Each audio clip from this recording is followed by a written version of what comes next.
மெய் என்பர்களே, உங்கள் அனைவருக்கும் எனது பணிவான வணக்கம்.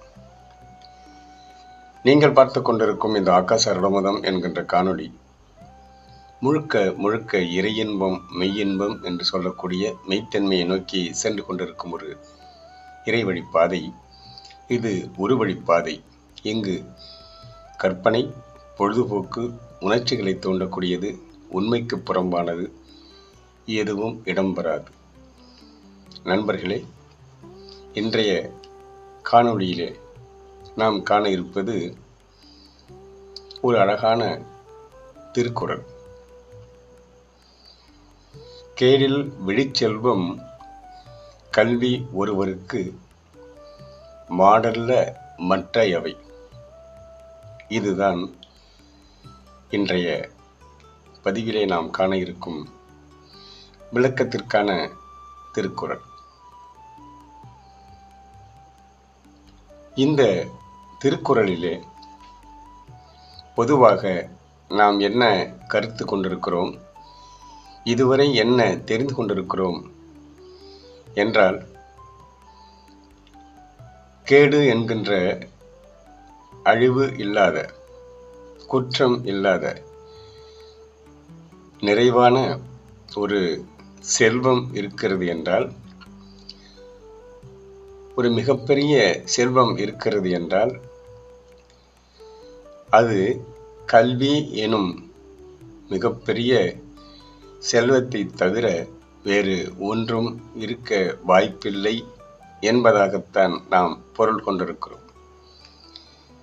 ஆனால் இந்த திருக்குறளிலே ஒரு நுட்பமான ஒரு பொருள் ஒளிந்து கொண்டிருப்பது ஆழ்ந்து ஆழ்ந்து செல்லும்போது நமக்கு கிடைக்கிறது. அப்படி ஆழ்ந்து சென்ற நிலையிலே கிடைத்த அந்த பொருளோடு உங்களை நான் சந்திக்கிறேன். நண்பர்களே, கேடில் விழிச்செல்வம் கல்வி ஒருவருக்கு மாடல்ல மற்றையவை என்கின்ற குறள் கல்வி அதிகாரத்தில் வருகிறது. இதை நாம் சிறுவயது முதலேயே படித்துக் கொண்டிருக்கிறோம். இந்த விழிச்செல்வம் என்பது, விழி என்பது மிக உயர்ந்த, இதைவிட உயர்ந்த பொருள் ஒன்றும் இல்லாத நிலையிலே கூறப்படும் ஒரு சொல்தான் விழு என்கின்ற நிலை. விழு என்பது விழுமியம் என்கின்ற சொல்லிலிருந்து சுருக்கப்பட்ட ஒரு சொல்.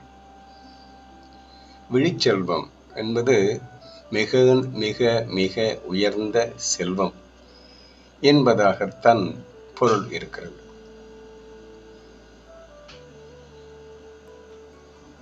கல்வி என்பது என்ன? அதை பற்றி நாம் சற்று சிந்திக்க வேண்டும். கல்வி என்பது நாம் பள்ளியிலே படிக்கும் கல்வி மட்டுமல்ல. அதையும் தாண்டி ஞானம் என்கின்ற ஒரு நிலை. இந்த ஞானம் என்பது என்ன? அதாவது நாம் படிக்கும் கல்வி நிலை எப்பேற்பட்டது என்பதை விட, ஞானம் என்கின்ற அந்த உள்ளுணர்வால் ஏற்படக்கூடிய அந்த இயக்கம், அந்த இயக்கத்தின் வழியாக கிடைக்கப்பெறும் விடை, அந்த விடையின் வழியாக கிடைக்கப்பெறும் தெளிவு, இதைத்தான் நாம் இந்த குறளிலே பார்க்க இருக்கிறோம். மாடு என்பது என்ன? மாடு என்பது மா என்கின்ற ஒரு மிகப்பெரிய சொல்லிலிருந்து வந்த ஒரு பொருள் சொல். மா என்பது கருமை, மிகப்பெரிய என்கின்ற ஒரு பொருளும் இருக்கிறது. ஆதி காலத்திலேயே மனிதன் காட்டிலே வாழ்ந்தபோது இந்த மாடு இருக்கிறது அல்லவா, அது கருமையான நிறத்திலே மிகப்பெரிய உருவமாக இருந்து கொண்டிருந்தது. மனிதனுக்கு பேச்சு வரும்போது இதை எப்படி அழைப்பது என்று உணர்ந்தபோது அங்கு கிடைத்த நிலைதான் மா என்பது. மா என்பது மிகப்பெரிய, கருமையான என்று பொருள். அது மட்டுமல்ல, இதிலே மாடு என்பது மாடம் என்கின்ற ஒரு மிகப்பெரிய சொல்லாகவும் இருக்கிறது. மாடம் என்பது மேல் நோக்கிய நிலை, மேலே இருக்கும் ஒரு பொருள் என்பதாக கூட பொருள் இருக்கிறது. எனவே இந்த மாடல்ல மற்றையவை என்பது ஒரு அற்புதமான பொருள் கொண்ட ஒரு சொல், வார்த்தை. சரி, இப்பொழுது முழுவதுமாக இந்த குறளுக்கான விளக்கத்தை காண்பதற்கு முன்பு கல்வி என்பது என்ன, அதை பற்றி தெரிந்து கொண்டு அதன் பிறகு மற்ற விளக்கங்களை நாம் காண இருக்கலாம். கல்வி என்பது நாம் இப்பொழுது என்ன செய்து கொண்டிருக்கிறோம்? நமது கல்வி நிலை, பள்ளிக்கு செல்கிறோம், பாடம் கற்கிறோம், பின்னர் கல்லூரிக்கு செல்கிறோம், அங்கும் பாடம் கற்கிறோம். ஏதாவது ஒரு துறையிலே பாடத்தை கற்றுக்கொண்டு அந்த துறையின் வழியாக ஒரு தேர்வு எழுதுகிறோம். அந்த தேர்வின் வழியாக ஏதாவது ஒரு பணிக்கு செல்கிறோம். அந்த பணியின் வழியாக பொருள் ஈட்டுகிறோம். அந்த பொருளை ஈட்டிவிட்டு அந்த பொருள் ஈட்டுவதன் வழியாக வாழ்க்கையை நடத்தி நமது வாழ்க்கையை முடித்துக் கொள்கிறோம். இதுதான் இந்த உலக நியதியாக வாழ்க்கையிலே நாம் கடைபிடித்துக் கொண்டிருக்கும் ஒரு நிலை. இது வெறும் ஒரு ஏட்டுச் சுரைக்காய் போன்றதுதான். நம் வாழ்க்கைக்கு பொருள் தேவைதான், அதற்கான பணி புரிவதும் தேவைதான், அதை நான் மறுக்கவில்லை. என்றாலும் அதையும் தாண்டி ஒரு நிலை இருக்கிறது அல்லவா? கல்வி என்பது ஞானம் என்கின்ற ஒரு பொருள் இருக்கிறது அல்லவா? எனவே இந்த ஞானத்தை அடைய வேண்டும் என்றால் என்ன செய்ய வேண்டும்? முதலில் ஞானம் என்றால் என்ன என்பது ஒரு மிகப்பெரிய வினாவாக, கேள்விக்குறியாக நம் அனைவரின் முன்னாலே நின்று கொண்டிருக்கிறது. ஞானம் என்பது என்ன என்பது பற்றி முதலில் நாம் இப்பொழுது பார்க்கலாம். இந்த பிரபஞ்சம் இயங்கிக் கொண்டிருக்கிறது. அதற்கு முன்னாலே இன்னொன்று சொல்லிவிடுகிறேன். நாம் கற்கும் கல்வி, அந்த கல்வி வழியாக பெறப்படும் பணி, அந்த பணிக்கும் நாம் கற்ற கல்விக்கும் தொடர்பு இருக்கிறதா என்றால், ஒரு உதாரணம் சொல்லுகிறேன். கல்லூரியிலே விலங்கியல் படிக்கிறோம். விலங்கியல் படித்துவிட்டு வங்கி தேர்வு எழுதி வங்கி பணிக்கு சென்று விடுகிறோம். நாம் படித்த அந்த விலங்கியல் தொடர்பான படிப்புக்கும் கல்விக்கும் வங்கி வேலையில், வங்கி பணியிலே அமர்ந்திருக்கும் போது அங்கே நடைபெறும் அந்த கணக்கு கூட்டல் கழித்தல் பணிக்கும் ஏதாவது தொடர்பு இருக்கிறதா? இல்லை. அதுபோல எண்ணற்ற பொறியியல் மாணவர்கள் பொறியியல் கல்வியை பயின்றுவிட்டு வங்கி பணிக்கு செல்கிறார்கள், அல்லது வேறு ஏதோ ஒரு எழுத்தர் பணிக்கு செல்கிறார்கள். அவர்கள் படித்த படிப்பிற்கும் இந்த பணிக்கும் சம்பந்தம் இருக்கிறதா என்றால் அதுவும் மிகப்பெரிய வினா. மருத்துவம் பயின்றுவிட்டு இந்திய குடியுரிமை ஆளுமை தேர்வு எழுதி மிகப்பெரிய உயர்ந்த பதவியை அடைகிறார்கள். அந்த படிப்பிற்கும் அதற்கும் ஏதாவது சம்பந்தம் இருக்கிறதா? இதுபோல பல நிலைகளிலே நாம் பொருள் ஈட்டுவதற்காக அல்லது வேறு நிலையிலேயோ வேறு ஒரு சந்தர்ப்ப சூழ்நிலை காரணமாகவோ நாம் கற்ற கல்விக்கும் பார்க்கும் வேலைக்கும் தொடர்பு அருந்து விடுகிறது. இதனால் என்ன நிகழ்கிறது, என்ன நடந்து கொண்டிருக்கிறது என்பது உங்கள் அனைவருக்கும் தெரிந்த ஒரு நிலையே. இதை நான் விளக்கிச் சொல்லப் போவதில்லை. ஏனென்றால் நீங்கள் அனைவரும் அறிந்த ஒரு நிலைதான். இப்பொழுது இந்த ஞானம் என்கின்ற நிலைக்கு வருகிறோம். ஞானம் என்பது என்ன என்பது பற்றி ஒரு நிலையிலே சிந்திப்போம். இந்த பிரபஞ்சம் மிகப்பெரிய அளவிலே விரிந்து கொண்டிருக்கிறது. அதன் விரிவு விஞ்ஞானிகளால் அளக்க முடியாத நிலையிலே இருக்கிறது. எண்ணற்ற நட்சத்திரங்கள், அதாவது விண்மீன்கள், கோள்கள், உபகோள்கள் போன்ற பல அமைப்புகள் இந்த பிரபஞ்சத்திலே இருந்து தவழ்ந்து ஓடிக்கொண்டிருக்கிறது.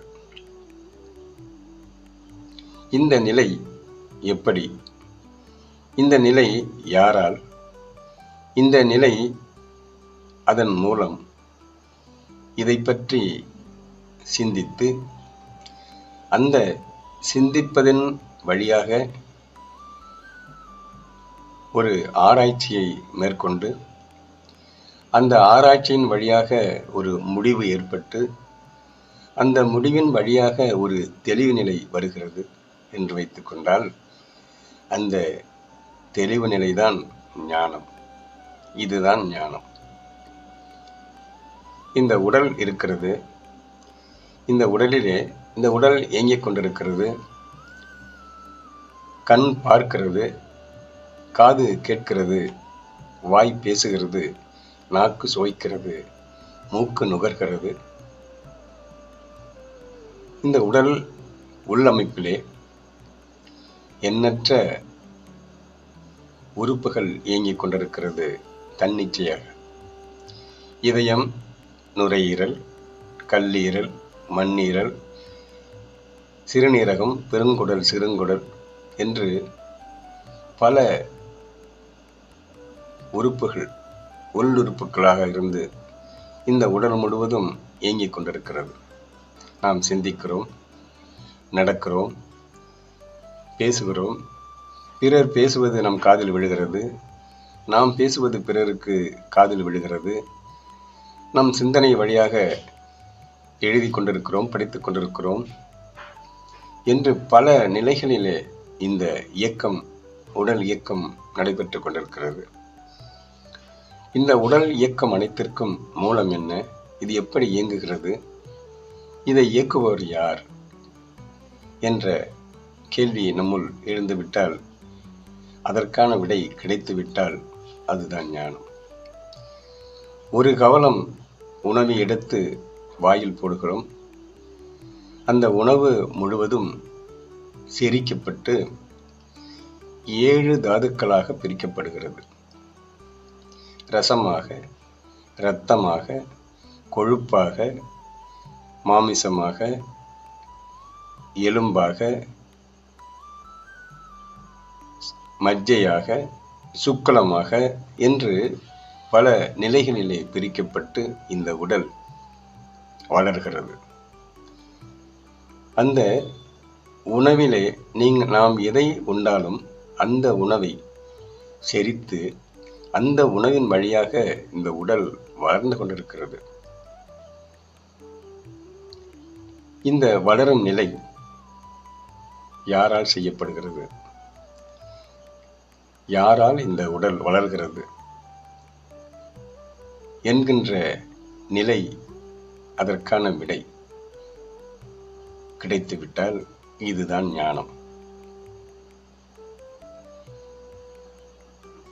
இந்த ஒரு விதை இருக்கிறது. அந்த விதை மண்ணிலே புதைக்கப்படுகிறது. மண்ணிலே புதைக்கப்படும் அந்த விதை முளைக்கிறது, செடியாகிறது, மரமாகிறது, காய்க்கிறது, கனியாகிறது. அந்த கனியிலே சுவை இருக்கிறது. எந்த கனி உண்பதற்கு ஏற்றது, எந்த கனி உண்பதற்கு ஏற்றது அல்ல என்கின்ற நிலை. அந்த கனியை கொடுத்த பொருள் எது? அந்த கனிக்குள்ளே மீண்டும் விதையை வைத்து தைத்தது எது? அந்த விதைக்குள்ளே மிகப்பெரிய மரத்தை கட்டமைத்து அதை காந்த நிலையிலே சுருக்கமாக சுருக்கி வைத்து மீண்டும் அது விதைக்கப்படும் போது மரமாக உருவெடுக்க ஒரு நிலையை ஏற்படுத்தியது. இது போன்ற பல்வேறு நிலைகள் எண்ணற்ற உயிரினங்களை படைத்து அந்த உயிரினங்கள் அனைத்தும் உயிர் வாழ்வதற்கு ஏற்ற வகையிலே அந்த உணவுப் பொருள்களை படைத்து நாம் அருந்துவதற்கு நீர் என்கின்ற நிலையை உருவாக்கி நாம் சுவாசம் செய்வதற்கு காற்று என்ற நிலையை நீராக மாற்றி உணவுப் பொருட்களை அழகாக சமைத்து உண்பதற்கு நெருப்பு என்கின்ற நிலையை உருவாக்கி நாம் வாழ்வதற்கு வசதியாக இந்த மிகப்பெரிய பூமி என்கின்ற நிலையை படைத்த அந்த பொருள் எது? இதற்கெல்லாம் விடை கிடைத்து விட்டால் அதுதான் ஞானம். இந்த ஞானத்தை உணர்வதற்கு ஒரு மூலம் வேண்டும். ஆனால் எல்லோரும் ஞானம் அடைந்து விட்டார்களா என்றால் அதுதான் மிகப்பெரிய ஒரு வினாவாக இருக்கிறது. எல்லோராலும் ஏன் ஞானம் அடைய முடிவதில்லை? நமது வாழ்க்கை முறை, உலகியல் அப்படித்தான் இருக்கிறது. எல்லோரையும் ஞானம் அடைய விடுவதில்லை. அதற்கான காரணங்கள் பல இருக்கிறது. அதை பற்றி நாம் இப்பொழுது விவாதிக்க வேண்டாம். இந்த ஞானம் அடைவதற்கு என்ன மூலம்? ஒரு மூலம் தேவை. ஒரு சிலை செய்ய வேண்டுமென்றால் அதற்கு மூலமாக கருங்கல் என்கின்ற ஒரு மூலம் தேவைப்படுகிறது. அதுபோல ஞானம் அடைய வேண்டுமென்றால் அதற்கு என்ன தேவை? இதை நாம் முதலில் தெரிந்து கொள்ள வேண்டும். நமது மனம் அடங்காத நிலையிலே ஓடிக்கொண்டிருக்கிறது. நொடிக்கு நொடி எண்ணங்கள் தாறுமாறாய் ஓடிக்கொண்டிருக்கிறது. இந்த எண்ணங்கள் தாறுமாறாக ஓடும்போது நமது சிந்தனை பயனற்ற எண்ணங்களை உள்ளே தைத்து அந்த எண்ணங்கள் வழியாக நமது காந்த ஆற்றல் இழப்பது மட்டுமல்லாமல் நாம் எண்ணும் எண்ணம் அனைத்துமே பயனுள்ளதாக இருக்கிறதா, இது பிறருக்கு பயனுள்ளதாக இருக்கிறதா, அல்லது நமக்கு பயனுள்ளதாக இருக்கிறதா, இந்த உலக வாழ் மக்களுக்கு பயனுள்ளதாக இருக்கிறதா என்பதை பற்றி சிந்தித்தோமேயானால் இதற்கான விடையையும் நான் உங்களிடமே ஒப்படைத்து விடுகிறேன். எனவே நண்பர்களே, இந்த ஞானம் என்கின்ற ஒரு மிகப்பெரிய ஒரு மூலநிலை தெளிவு கிடைக்க வேண்டும் என்றால் அதற்கான ஒரு பொருள், மூலப்பொருள் தேவைப்படுகிறது. அதுதான் நமது ஞான பெருமக்கள் கண்ட மிக பெரும் அற்புத ஒரு வழி, தியானம் என்கின்ற நிலை. இந்த தியானம் என்பது என்ன? ஞானம் என்பது மூலத்தின் மூலத்தை அறிவது. தியானம் என்பது இறைநிலையோடு இணைவது. இந்த இறைநிலையோடு இணைவது என்பது சாத்தியமா என்றால் சாத்தியமே. ஆனால் அதற்கான பயிற்சியும் முயற்சியும் நமக்கு நிறைய தேவைப்படுகிறது. இந்த பயிற்சியும் முயற்சியும் இடைவிடாமல் நிகழ்ந்துவிட்டால் ஞானத்திற்கு தேவையான மூலமாகிய தியானம் என்கின்ற நிலை எளிதில் நமக்கு வசப்பட்டுவிடும் என்பதில் எல்லளவும் ஐயமில்லை. எனவே இந்த தியானம் என்கிற நிலையை இறையோடு இரண்டர கலந்து இறைப்பொருளாக மாறும் ஒரு தன்மையை அடைய வேண்டுமென்றால் அந்த கலப்படமற்ற மிக சுத்தமான அந்த இறைப்பொருளை நாம் முதலில் நம்முள் ஏற்க வேண்டும். நம்முள் இருந்து இயங்கிக் கொண்டிருக்கும் அந்த இறைப்பொருளை உணர, கண்குளிர காண நாம் பழக வேண்டும். இறைப்பொருள், இந்த உடல் இயக்கத்திற்கு மூலமான இறைப்பொருள் என்று வைத்துக்கொண்டாலும், ஏதோ ஒரு சக்தி இருக்கிறது என்று வைத்துக்கொண்டாலும், நீங்கள் எப்படி வேண்டுமானாலும் அழைத்துக் கொள்ளுங்கள். ஆனால் இந்த உடல் இயக்கம் நடைபெற்று கொண்டிருக்கிறது என்பது உண்மைதானே. இந்த உடல் இயங்குகிறது, கைகால்கள் அசைகிறது, மற்ற இயக்கங்கள் நடைபெற்று கொண்டே இருக்கிறது என்றால் இதில் உள்ளே இருந்து கொண்டு ஏதோ ஒன்று இயக்கிக் கொண்டிருக்கிறது தானே. எனவே நண்பர்களே, இந்த தியானம் என்கின்ற நிலை இறைவனோடு இரண்டர கலக்கும் நிலையிலே இருக்கும்போது இதற்கான வழிமுறைகள், சூத்திரங்கள் நிறைய இருக்கிறது. அந்த சூத்திரங்கள் வழியாக நாம் இணையும் போது அந்த சூத்திரம் நமக்கு பலவித நிலைகளிலே எண்ணற்ற ஒரு விளக்கத்தை கொடுக்கிறது. முதலில் நாம் சுவாசிக்கிறோம். இந்த சுவாசம் வழியாக உயிர் வாழ்கிறோம். இந்த தியானத்திற்கு தேவை இந்த சுவாசமே. இந்த சுவாசம் வழியாகத்தான் தியானம் நடைபெற்றுக் கொண்டிருக்கிறது. சுவாசம் அடங்க வேண்டும். நாம் உணர்ச்சி வசப்பட்டு இருக்கும் ஒரு நேரத்திலே அல்லது சினமாக இருக்கும் நேரத்திலே நீங்கள் உங்களை கவனித்து பாருங்கள். சுவாசம் என்பது, மூச்சு என்பது வேகமாக இயங்கும். அங்கே மூச்சு விரயம் ஏற்படுகிறது. அதே நிலையிலே ஒரு குழந்தையை கொஞ்சும் போது, அல்லது உங்கள் நண்பர்களோடு நீங்கள் பேசிக்கொண்டிருக்கும் போது, அல்லது நீங்கள் பிடித்த செயலை செய்யும் போது உங்களுடைய சுவாச நிலை மட்டுப்பட்டு சீராக இயங்கிக் கொண்டிருக்கும். அப்பொழுது இந்த சுவாச நிலை விரயம் குறைக்கப்படுகிறது. எவ்வளவு தூரம் சுவாசத்தை நாம் குறைக்கிறோமோ, எவ்வளவு தூரம் சுவாசத்தை நாம் நிறுத்தி நீண்ட சுவாசமாக, மிக மெல்லிய சுவாசமாக, அல்லது சுவாசமற்ற நிலை என்றால் சுவாசிக்காமல் இருப்பதல்ல, சுவாசம் மிக மெல்லிய நிலையிலே ஓடிக்கொண்டிருக்கும் நிலை. அந்த நிலை வரும்போது நமது உடல், மனம், உயிர் அனைத்தும் மிக ஆனந்த நிலையிலே சென்று கொண்டு இருக்கிறது. அந்த ஆனந்த நிலையிலே இருக்கும்போது உங்களுக்குள்ளே ஒரு பரவசம் ஏற்படுகிறது. அந்த பரவசம் ஏற்படும் போது எண்ணற்ற ஆராய்ச்சி நிலை உங்கள் மனதிலே எழ ஆரம்பிக்கும். அப்படி எழ ஆரம்பிக்கும் போதுதான் அங்கே இந்த ஞானத்திற்கு வித்து அங்கே விதைக்கப்படுகிறது.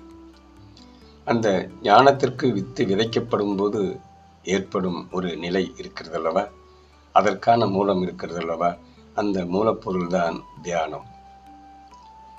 இவ்வளவு விளக்கம் ஏன் நான் உங்களுக்கு சொல்கிறேன் என்றால்,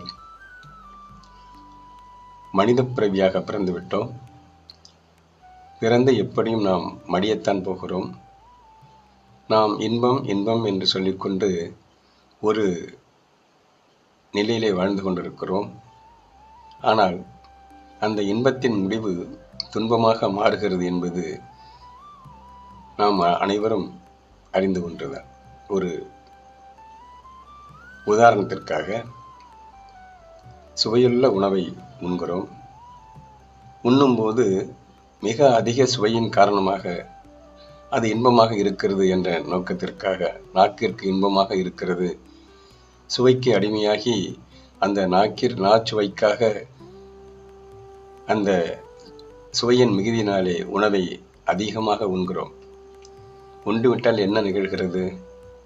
நமது வயிறு கொள்ளளவு அளவை தாண்டி உள்ளே சென்று செரிமானம் என்கின்ற நிலை மாறி, அந்த செரிமான நிலை மாறும்போது பலவித அசௌகரியங்கள் ஏற்பட்டு இறுதியாக அந்த உணவை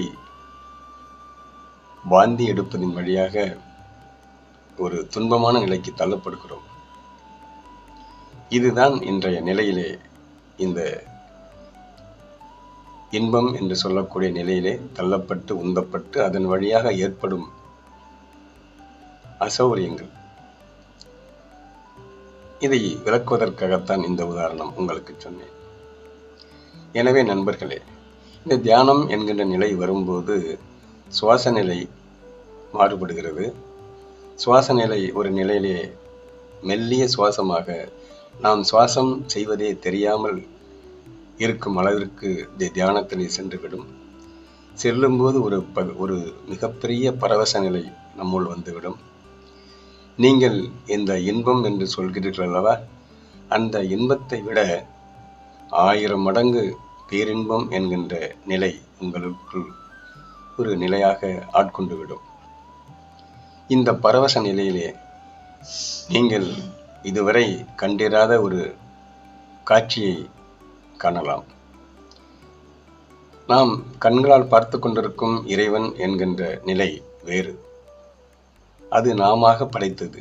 ஆனால் நம்மை படைத்த இறைவன் எப்படி இருப்பான், நம்மை படைத்த இறைப்பொருள் எப்படி இருக்கும், அந்த நம் உள்ளே இருந்து கொண்டு இயங்கிக் கொண்டிருக்கும் இறைப்பொருள், இந்த பிரபஞ்சத்தை இயக்கிக் கொண்டிருக்கும் அந்த நுண்ணிய இறைப்பொருள், கண்ணுக்கு தெரியாத இறைப்பொருள், அந்த இறைப்பொருள் ஆனால் மிக வலிமையான ஒரு பொருளாக இருந்து கொண்டு இந்த பிரபஞ்சம் முழுவதும் பல நிலைகளிலே இயக்கிக் கொண்டு, இந்த உடலையும் உயிரையும் மனத்தையும் இயக்கிக் கொண்டு எண்ணற்ற உயிர்களையும் படைத்து, இந்த புவியையும் படைத்து வருகிறதே, இதுதான் அந்த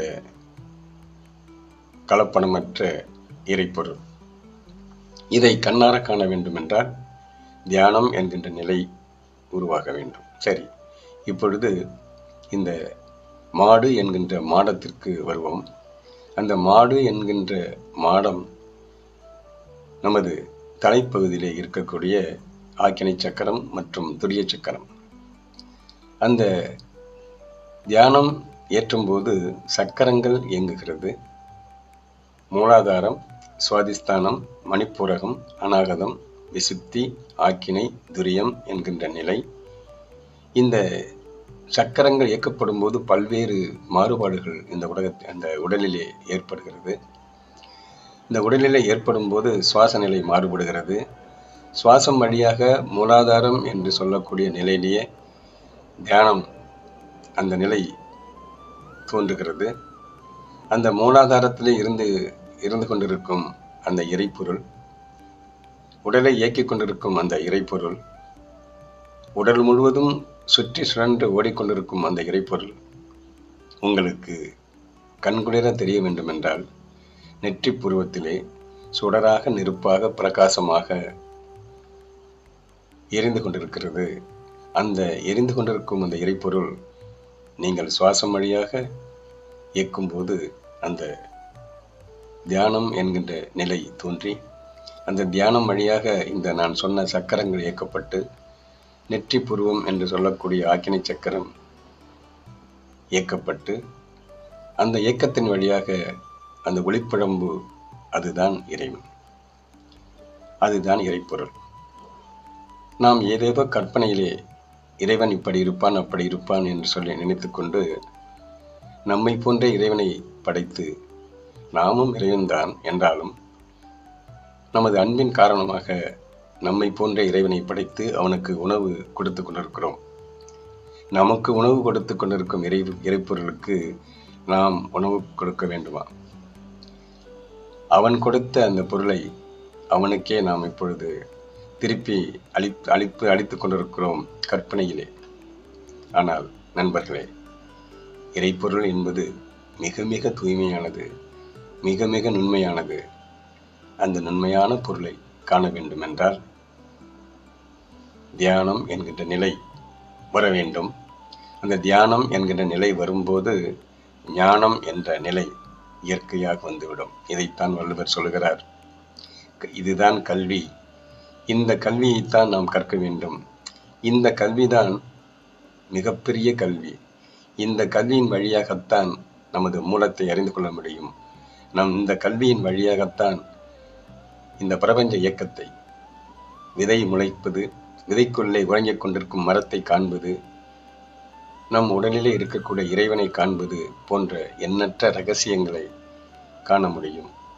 அதன் வழியாக இந்த உடல், மனம், உயிர் என்ற நிலை அமைதியாக, ஆனந்தமாக, பேரின்பமாக இருக்கும் என்பதில் எந்தவித ஐயமும் இல்லை.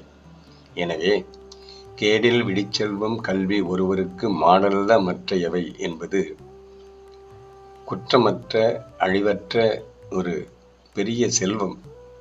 நாம் சேர்க்க விரும்பினால் ஞானம் என்கின்ற நிலையை உணர்ந்து அந்த ஞானக்கல்வி என்கின்ற கல்வியை உணர வேண்டும். அந்த கல்விதான் மாடம் என்கின்ற உச்சி நிலையிலே இருக்கக்கூடிய மிகப்பெரிய ஒரு செல்வ நிலை. இந்த செல்வ நிலையை அடைய வேண்டும் அனைவரும். எனவே நண்பர்களே, தியானம் வழியாக, தியானம் என்கின்ற மூலத்தின் வழியாக ஞானம் என்கின்ற நிலையை அடைந்து இந்த பிரபஞ்ச இயக்கத்தின் இரகசியத்தையும், இந்த உடல் இயக்கத்தின் இரகசியத்தையும், இந்த நம்மை சுற்றி இருக்கக்கூடிய ஒரு எண்ணற்ற பொருட்களின் தன்மை, அதனுடைய மாறுபாடு, வேறுபாடு, கூறுபாடு, இதை அனைத்தையும் உணர்ந்து கொள்ள வேண்டும் என்றால் ஏட்டுக்கல்வி நமக்கு பொருளிட்ட பயன்பட்டாலும் இந்த ஞானக்கல்வி நமக்கு அவசியம் தேவை என்ற நிலையிலே அந்த நிலையை உணர்ந்து அனைவரும் தியானம் ஏற்றி ஞானம் என்கின்ற ஒரு மிகப்பெரிய நிலை அடைந்து அனைவரும் பேரானந்தம் அடைந்து இந்த பிரபஞ்ச ரகசியத்தை உணர்ந்து கொள்வோம் என்று கூறி விடைபெறுகிறேன். மீண்டும் சந்திப்போம். நன்றி, நன்றி.